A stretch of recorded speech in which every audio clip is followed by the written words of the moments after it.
Je serai au devant de vous. Je serai l'ennemi de vos ennemis. Je combattrai pour vous. Mais regardez sur le parcours. Israël n'était pas fidèle. Et Dieu l'avait appelé même un peuple au cou raide. Regardez quand chaque fois l'Israël commettait des erreurs, Dieu venait pour les frapper. Mais Dieu ne les avait pas abandonnés. Puisque c'est lui qui les a fait sortir. J'ai beaucoup aimé la manière dont un pasteur disait ici. Dieu qui nous a appelés, c'est son problème de nous défendre sur le chemin. Mais c'est à nous aussi d'obéir au commandement de ce Dieu-là. Nous sommes déjà bénis. Mais il y a une voie. Il y a une manière pour être béni. Et si vous ne vivez pas de cette manière que lui veut, les ennuis viendront. Écoutez les prophètes.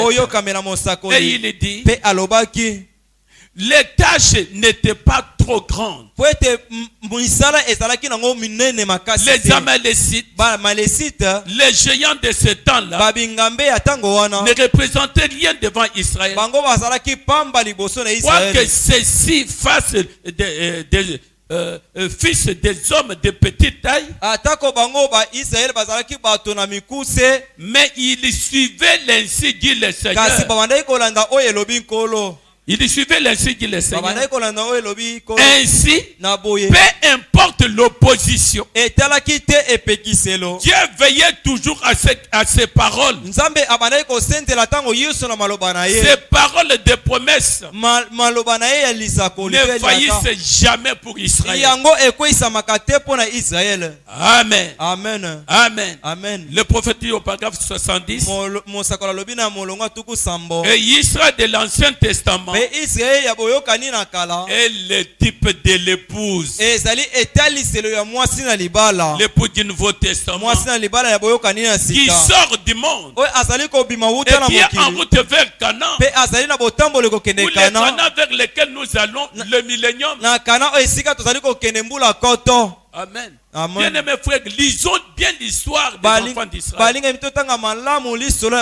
La manière dont Dieu a traité Israël, c'est la manière dont Dieu traite aujourd'hui avec l'épouse. Mais ici, il y a une question qui a été posée. Qui nous attire tout ce malheur? Ou encore, qu'est-ce qui attire les ennuis à l'homme? Comme nous l'avons dit en passant hier, quand Dieu a créé l'homme au commencement dans le jardin d'Éden, l'homme était parfait. Et Dieu l'a placé dans un endroit parfait. Il n'y avait pas de maladie. Il n'y avait pas de problème. Mais quand l'homme a failli, c'est là que les choses ont commencé. C'est là que nous avons commencé à vieillir. C'est là que les maladies sont venues. La mort est venue. Est-ce que vous êtes là?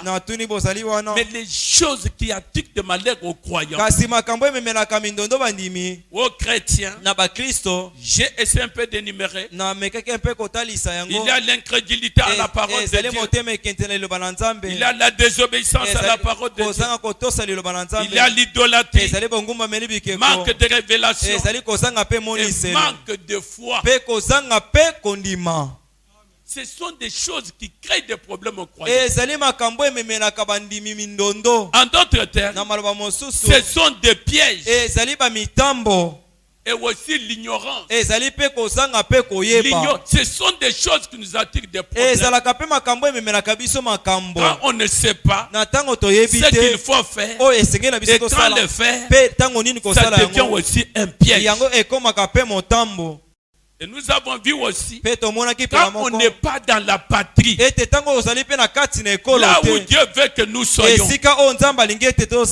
ça nous attire aussi des problèmes. Est-ce que vous êtes là? Alors nous allons voir un peu quelques pièges qui nous attirent des ennuis.